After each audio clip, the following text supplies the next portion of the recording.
Kita awali edisi kali ini dari berita tentang seorang pelatih yang juga ex pemain timnas, Fahri Husaini. Pelatih yang kini melatih tim Liga 2 Persiba Balikpapan ini secara blak-blakan mengkritik aksi PSSI dalam ajang seleksi pemain timnas U17. Menurut Fahri Husaini, seleksi ini tuh cuma lucu-lucuan PSSI saja dan hanya nyari pamor saja untuk para petinggi PSSI. Sebab seleksi semacam ini nggak ada hasilnya. Berikut pernyataan Fahri Husaini yang kami kutip dari Indosport.com. Sebelum seleksi, PSSI mengumumkan 8 kriteria yang harus dipenuhi oleh pemain agar mereka bisa masuk ke timnas U17. Kriterianya nggak main-main loh. Saya ingin melihat bagaimana PSSI melakukan seleksi 1 hari tapi bisa menemukan 8 kriteria itu. Saya melihat ini tidak realistis untuk dicapai. Mau membentuk tim untuk Piala Dunia, jangan pakai cara-cara seleksi begitu. Untuk piala tingkat kecamatan, bolehlah kalian pakai cara seleksi seperti itu. Saya melihat untuk lucu-lucuan aja seleksi seperti itu. Untuk apa seleksi lagi kalau sudah punya Elite Pro Academy? Ujar Fahri Husaini. Fahri Husaini mengungkapkan seperti ini sebab di acara seleksi ini para pemain tuh cuma dikasih waktu 2 kali 20 menit untuk main. Apa bisa dilihat yang bagus yang mana untuk dalam waktu sesingkat itu? Ya emang sih, menurut kami kalau kesitunya sih emang benar juga sih. Masa nyari pemain buat Piala Dunia kok pakai seleksi yang singkat? Tapi mungkin ini dilakukan oleh PSSI sebab PSSI nggak punya pilihan lain. Karena Elite Pro Academy-nya aja nggak jalan. Sebab PSSI yang dulu nggak fokus di Elite Pro ini. Kalau dibilang ini ajang cari pamor buat ketum PSSI, ya kami no comment. Silahkan nilai sendiri kalau itu. Kita beralih ke berita klub. Kita mulai dari Bali United. Kekalahan 5-1 atas klub Hong Kong Liman FC di kualifikasi Champion Asia membuat Bali United harus rela turun kasta ke AFC Cup menemani PSM Makassar. Dan artinya ini pun sekaligus memupus harapan Persija untuk bisa masuk ke AFC Cup. Kami pribadi nggak menyalahkan Bali atas kekalahan ini ya, sebab dalam pertandingan memang pasti ada yang menang, ada yang kalah. Tapi ada beberapa hal yang kami soroti di sini. Yang pertama, kami tetap menyalahkan PSSI dan LIB atas kalahnya Bali United. Kenapa demikian? Sebab LIB dan PSSI lah yang membuat konspirasi agar Bali United bisa main di Champions League dengan membuat aturan juara musim 2021 bermain atau melawan juara musim 2022.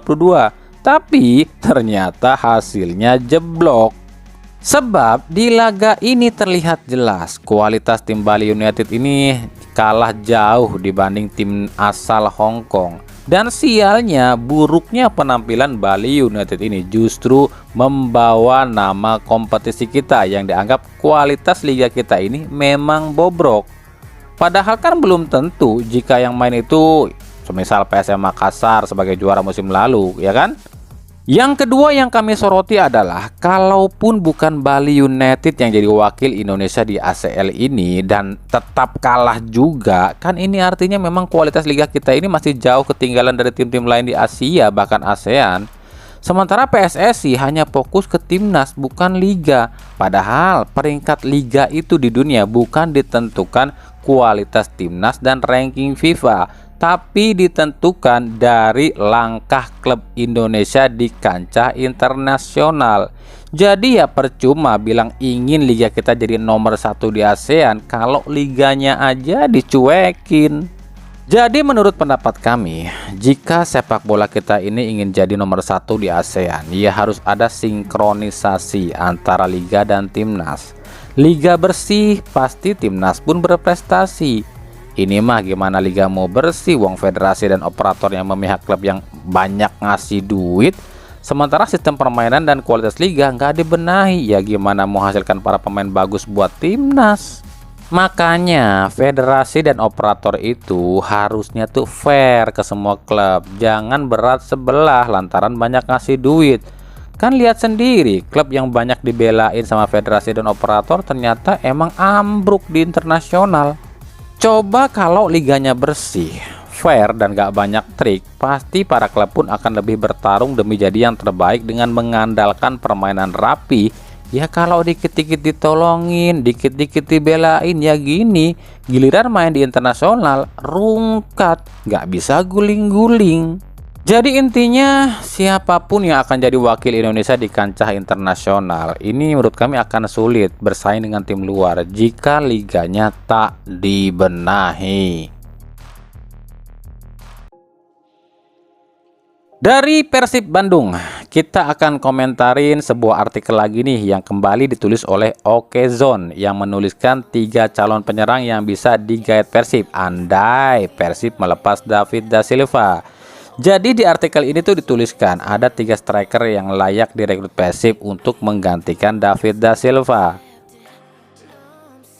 Yang pertama, Romel Morales, asal Kolombia berusia 25 tahun milik KL City, yakni mantan anak asuh Boyan Hodak, yang udah cetak 8 gol dari 17 laga di musim ini dan kontraknya akan habis di Desember nanti.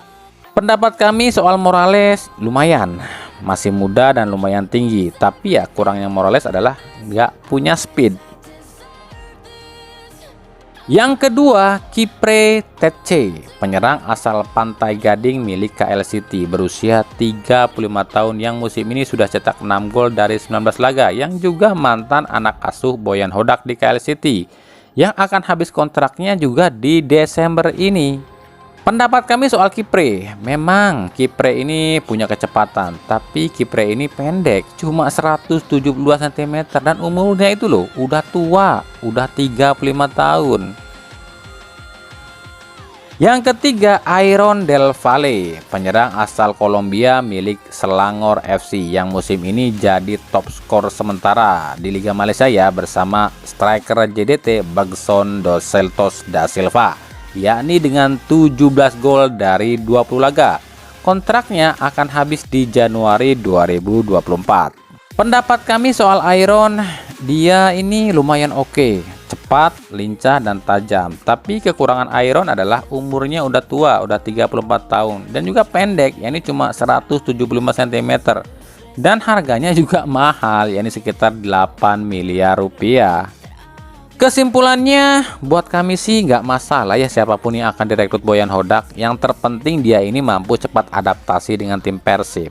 Punya mental baja, nggak cengeng, dan nggak banyak tingkah. Sebab jika seorang pemain nggak punya 3 hal tadi, akan sangat sulit berkembang jika main di Persib yang penuh tekanan.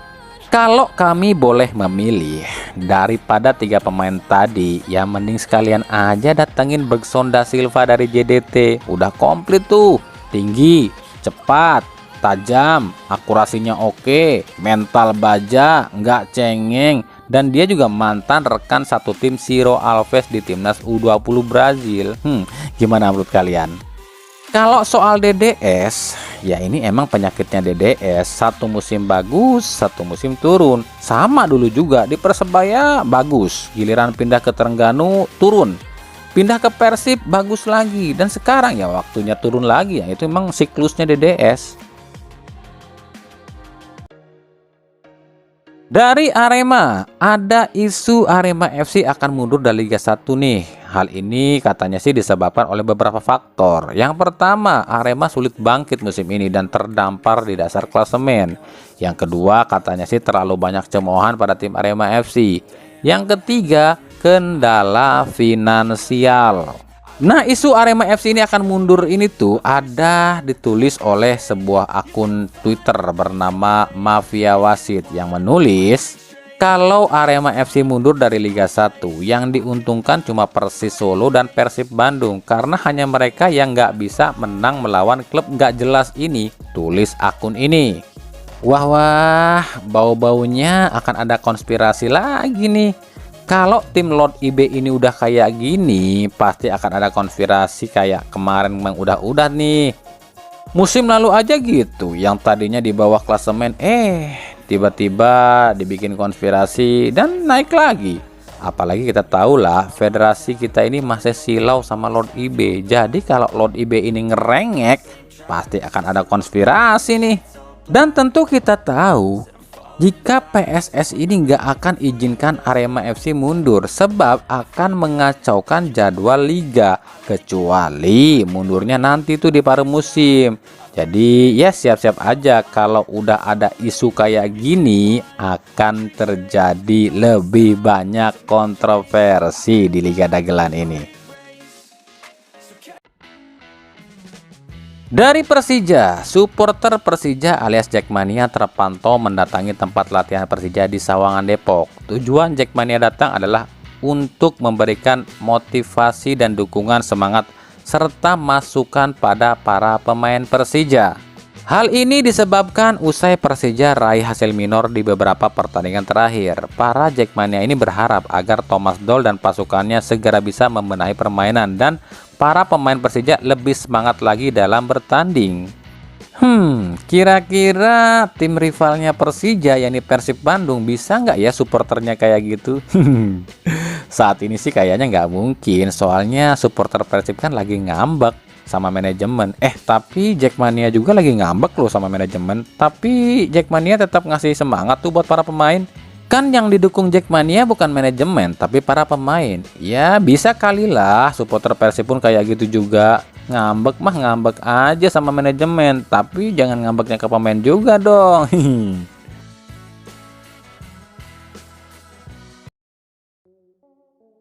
Kita ke Liga 2. Liga 2 terancam, bahkan sih kabarnya fix akan diundur.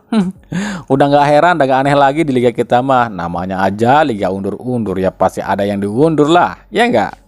Hal ini diungkapkan oleh Direktur PT LIB Ferry Paulus saat rapat virtual dengan para klub Liga 2. Alasan PT LIB mengundur kick-off Liga 2 adalah adanya agenda FIFA, yakni FIFA Matchday di tanggal 8 September nanti dan sejumlah agenda FIFA di bulan September itu.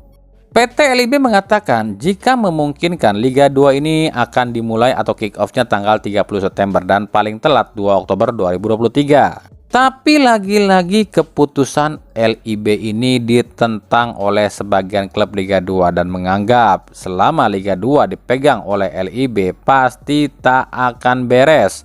LIB terlalu manut sama PSSI. Padahal ya FIFA Matchday, BP Matchday aja. Lalu nggak ada hubungannya dengan Liga 2. Toh nggak ada pemain Liga 2 yang di timnas. Sabar, ini ujian. Mohon bersabar, ini ujian. Mohon bersabar, ini ujian. Ujian dari Allah memang mengecewakan. Ya. Lah, terus maunya kalian itu gimana? Kalian disuruh nyari operator sendiri nggak bisa, sebab katanya sih nggak ada dananya. Ya udah dikasih yang gratis aja sama PSSI, yakni LIB. Terdulu gratis nggak sih? Nggak juga sih. Klub tetap bayar kok sama LIB ya, meskipun nggak segede bayarnya jika pakai operator lain. Ya, no comment lah, kan emang dari dulu juga gitu. Apa-apa diundur, bener nggak? Tapi diundurnya Liga 2 ini justru disambut positif oleh Persipura Jayapura yang memang terancam tak ikut kompetisi disebabkan belum dapat sponsor. Bahkan pihak manajemen Persipura mengaku sudah kehabisan uang untuk biaya operasional klub. Padahal Persipura ini miliknya Pemkot Jayapura loh, kok bisa nggak punya duit sih? Ya iyalah, kan Persipura ini udah jadi PT, makanya nggak bisa pakai dana APBD. Ya kalau PT nggak punya sponsor, ya ambruk. Berbeda dengan PSBS Biak Numfor, meskipun sama-sama tim asal Papua, tapi PSBS Biak justru tengah naik daun. Selain keuangan yang stabil dengan banyak sponsor, tim ini pun didukung penuh oleh Bupati Biak dalam hal dana.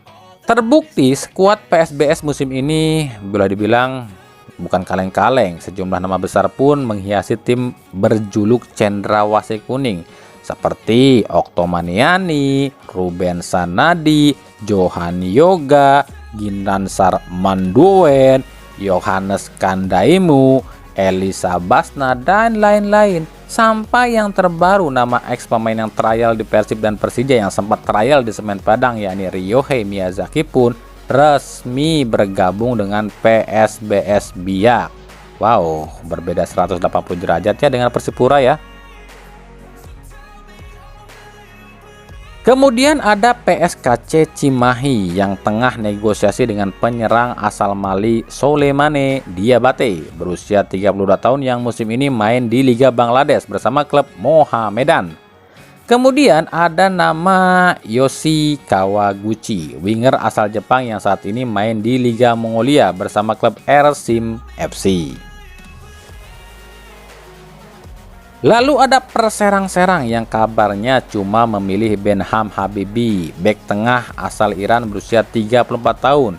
Sementara satu pemain asing yang tersisa masih menjalani seleksi di Perserang.